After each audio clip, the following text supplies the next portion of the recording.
تیمم کا طریقہ: پہلے یہ نیت کرے کہ میں پاک ہونے یا نماز پڑھنے کے لیے تیمم کرتا ہوں۔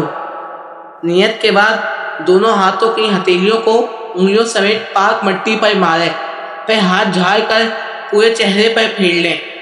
پھر دوبارہ اسی طرح مٹی پر دونوں ہاتھ مار کر بازوؤں پر کونیوں سمیت اس طرح پھیریں کہ ناخن برابر جگہ بھی نہ چھوٹے۔ اگر ناخن کے برابر بھی کوئی جگہ چھوٹ گئی تو تیمم نہ ہوگا اور انگلیوں کو ہلال بھی کریں۔ وضو اور غسل کے تیمم میں کوئی فرق نہیں ہے۔ تیمم کا طریقہ: پہلے یہ نیت کرے کہ میں پاک ہونے یا نماز پڑھنے کے لیے تیمم کرتا ہوں۔ نیت کے بعد دونوں ہاتھوں کی ہتھیلیوں کو انگلیوں سمیت پاک مٹی پر ماریں، پھر ہاتھ جھاڑ کر پورے چہرے پر پھیر لیں۔